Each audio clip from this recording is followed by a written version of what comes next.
नमस्कार।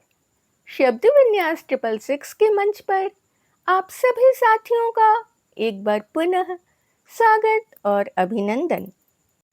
कहानियों के इस मंच पर आजकल हम जिस कहानी को सुन रहे हैं उसका शीर्षक है बंद गली का आखिरी मकान। रचनाकार हैं धर्मवीर भारती जी और आज हम इस कहानी का चौथा अंक सुनने जा रहे हैं। कहानी के शेष अंक चैनल शब्द विन्यास 666 पर उपलब्ध हैं, तो सुनना प्रारंभ करें।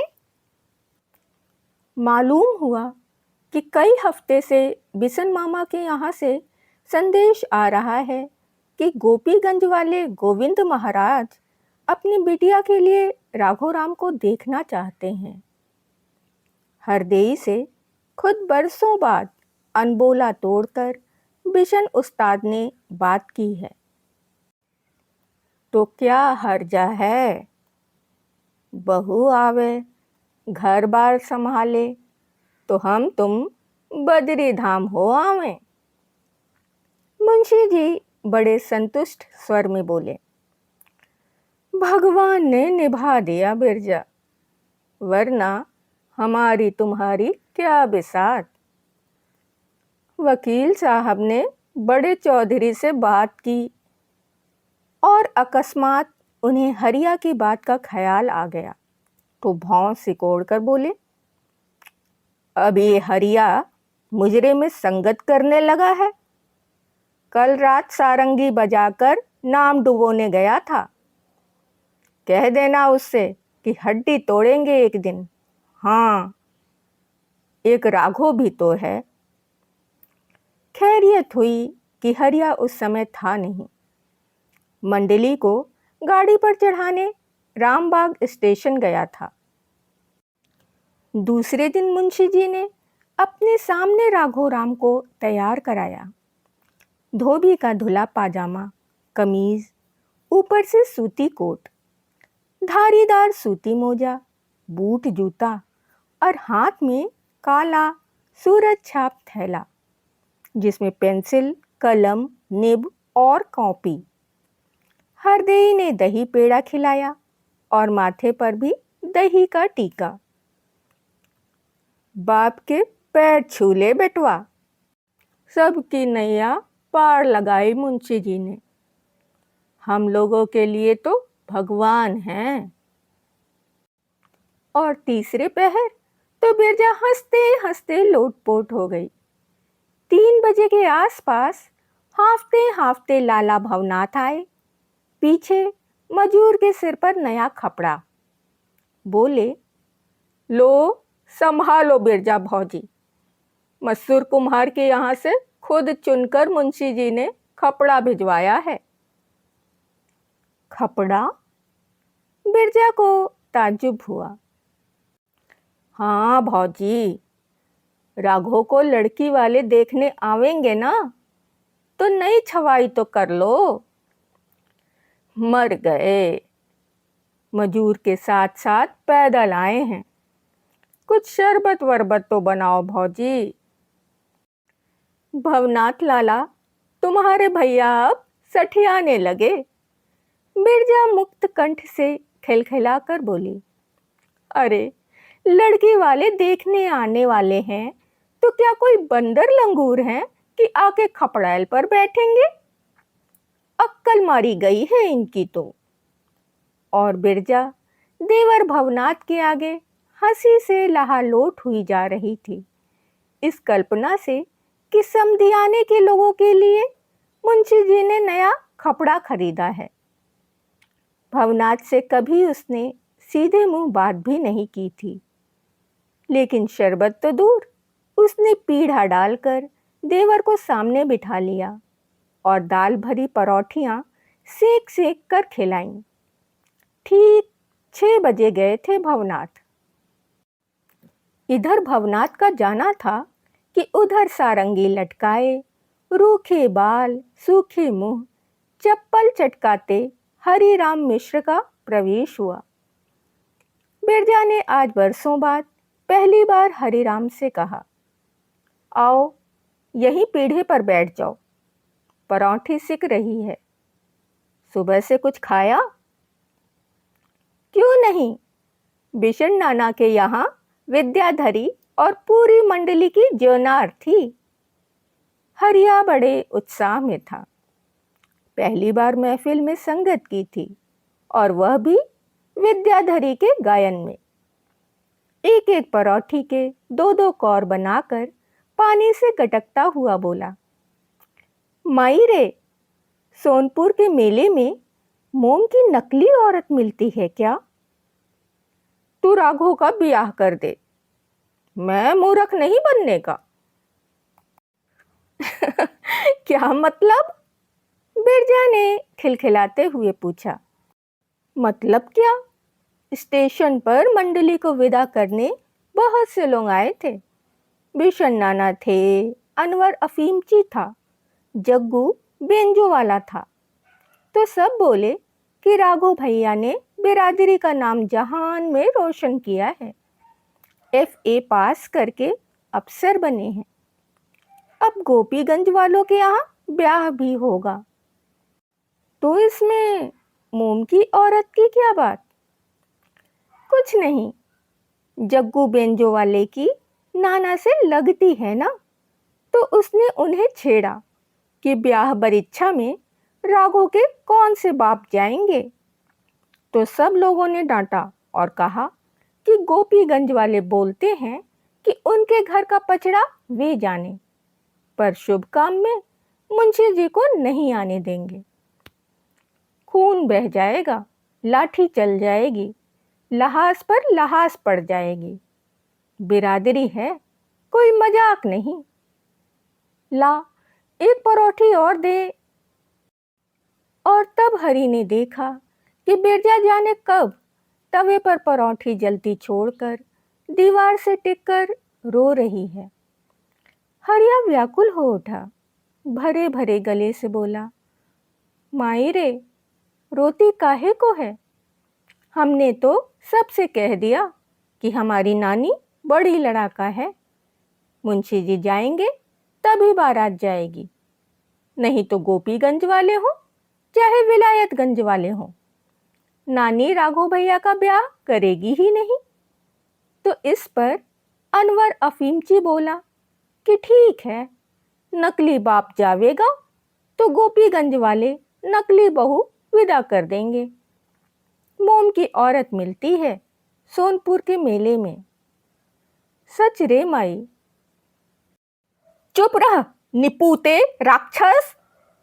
बिरजा आंसू पोंछकर फटे गले से चीख कर उधर मुड़ी कि देखा दरवाजे पर मुंशी जी खड़े थे, स्तब्ध, पत्थर की तरह।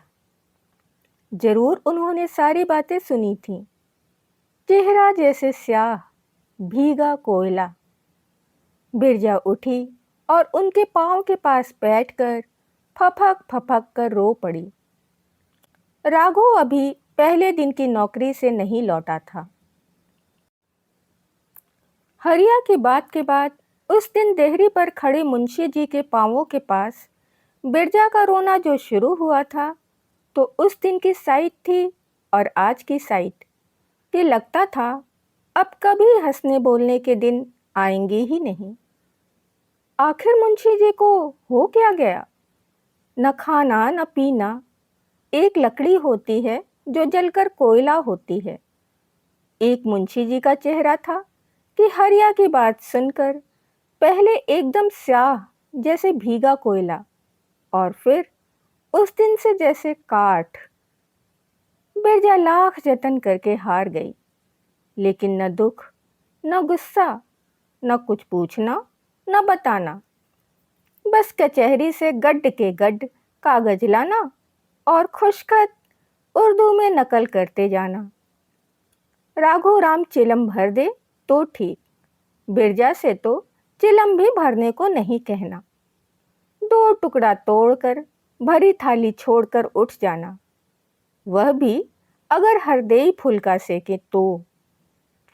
अगर बिरजा रसोई में हो तो गुड़गुड़े लिए दिए मुंशी जी बजरंग स्वामी के चौतरे पर। बिरजा को कुछ मालूम तो हो कि आखिर उसका कसूर क्या है। बिशन मामा तो शुरू से खार खाए बैठे हैं। हरी राम हाथ से बाहर है, जो मन में आता है सो बकता रहता है। बिरजा बेबस होकर मुंशी जी के ही पांव पकड़कर रो सकती है। सो मुंशी जी ने अपने को ऐसे खींच लिया है कि बस। कैसा उत्साह था उसके मन में राघो राम की नौकरी का। कटपीस की दुकान से लट्ठे का कपड़ा खरीद कर लाई थी। मथुरा बाबू की छोटी बहू के यहाँ हाथ की मशीन लेकर दर्जी बैठता था, उससे 2 पाजामा सिलवा लाई थी। लेकिन मुंशी जी की हालत देखकर हिम्मत नहीं पड़ती थी कि राघो राम को पहना कर भेजे। मगर तीसरे दिन नहीं रहा गया। जब मुंशी जी ही बिल्कुल काट हैं, तो बिरजा में कोई उमंग थोड़ी ही थी बेटे की दुलार मनुहार करने की। लेकिन असल बात यह थी कि दर्जी ने कहा था कि कहीं कुछ झोल झाल रह गया हो तो 2-3 दिन में आकर ठीक करा लेना, बाद में फिर वह कुछ नहीं करेगा। उस दिन सुबह वह पाजामा निकाल कर लाई, राघो राम को पहनाया। हाय, लड़का बिल्कुल बड़े मुख्तार की तरह लग रहा था पाजामा पहनकर। दर्जी ने अलीगढ़ काट का सिला था। मुंशी जी कचहरी के लिए तैयार हो रहे थे। बिरजा ने पास जाकर अनबोला तोड़ने की फिर कोशिश की। सुनते हो राघो राम कैसा लग रहा है, नई चाल का पाजामा है। मुंशी जी ने आंख उठाकर देखा, कुछ बोले नहीं। बिरजा और पास जाकर थोड़ी रोचकता से बोले, बिल्कुल मुंशी लगता है, मुंशी का बेटा मुंशी। निगोड़े पर पाजामा कैसा सजता है, धोती में कबादू लगता है ना। मुंशी जी के होंठ कुछ हिले, ममता से, वात्सल्य से। आंख में एक चमक आई, पुलक की, अभिमान की, और फिर अकस्मात बुझ गई। वही स्याह भीगा कोयला। उस दिन कचहरी जाते समय बिरजा से खैनी तमाकू का बटुआ भी नहीं मांगा। बिरजा ने जैसे तैसे तरकारी भात के 2-4 कौर निगले ही थे कि उसकी निगाह ताक पर रखे हुए बटुए की ओर पड़ गई। उसने भरी थाली सामने से खिसका दी और हरदेई के आगे जाकर भभक पड़ी। अब तो हमारे हाथ की खैनी तमाकू भी जहर हो गई है मुंशी जी के लिए। हमने क्या किया है, कोई बताए तो, कि बस कुत्ता बिल्ली हो गए, कि बस दुरदुराते रहो। तुम भी घर में हो, 24 घंटा देखती हो कि मुंशी जी के आगे पीछे निहोरा करते घूमते रहते हैं। अब हरी राम बदनामी बके तो हमारा कसूर। ऐसा तोता चसम आदमी किस काम का, या तो सिर पर चढ़ा कर रखे, या यही तो गलती है ना उसकी। हरदेई जो चुपचाप सुन रही थी अब बोली, सर चढ़ाई डोमनी गावे ताल बेताल। सिर पर चढ़ाए हैं मुंशी जी, तभी भभक रही हो। 4 दिन नहीं बोला तो क्या हो गया, मर्द मन से धू है, दुनिया जहान की फिक्र सर पर रहती है।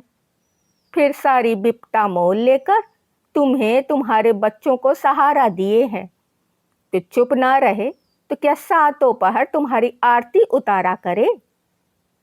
हमारा मगज मत खाओ, जाओ यहां से। बिरजा चुप हो गई, फिर कोने में जाकर बोली, कोई कसूर हो तो मार लें, पीट लें, काट के खेत वाले कुएं में फेंक दें। अगर उप करें तो कहो। अब राघो राम ने क्या बिगाड़ा है, बेटा समान है, 24 घंटे सेवा में लगा रहता है, उससे भी चित्त फेर लिया है। हरदेई कुछ नहीं बोली। बिरजा थोड़ी देर आंगन में उठाधरी करती रही, फिर पास आकर बोली, गोपीगंज वाले कितनी दफे कहला चुके, मुंशी जी का रुख मिले तो बात करें। अब क्या राघोराम बुढ़ा हो जाएगा तो बहू आएगी? ऊह, अब मिल का भोपू बोलना शुरू हुआ तो बंद थोड़े होगा। 4 मिनट चैन से घर में बैठना मुश्किल है। हरदेई उठकर बाहर चल दी। बहू आवे चाहे भाड़ में जाए, तुम जानो, तुम्हारा लड़का जाने, मुंशी जी जाने, हमसे मतलब। हरदेई बाहर जाकर फिर लौटी। दरवाजे से झांक कर बोली, हम पाठशाला जा रहे हैं, लेकिन कहे जाते हैं कि दामाद कहो तो, बेटा कहो तो, हमारे लिए जो हैं सो मुंशी जी हैं। अगर उनका परान माठा करने पर तुली तो हमसे बुरा ना होगा। हाँ, कैसे नहीं होगा, हम तो आज निपटारा करके मानेंगे। ऐसे दुत्कार सहकर हमें घर में नहीं रहना। लेकिन बिरजा की घोषणा सुनने के पहले हरदेई भड़ से किवाड़ बंद कर चली जा चुकी थी। तो ये था कहानी का चौथा अंक। आपको कैसा लगा हमें कमेंट्स के जरिए ज़रूर बताएं। कहानी पसंद आ रही हो तो लाइक कर सकते हैं, अपने मित्रों और परिवारजनों में शेयर कर सकते हैं। नए सदस्य चैनल को सब्सक्राइब कर लें और बेल आइकन को अवश्य ही दबा लें, जिससे कोई भी नई कहानी आप तक तुरंत पहुंच सके। अगर श्रोतागण कोई नई कहानी, अपने पसंद का कोई नया उपन्यास सुनना चाहते हैं तो हमें उसकी फरमाइश भी कमेंट्स के जरिए बता सकते हैं। अभी के लिए विदा। शुक्रिया।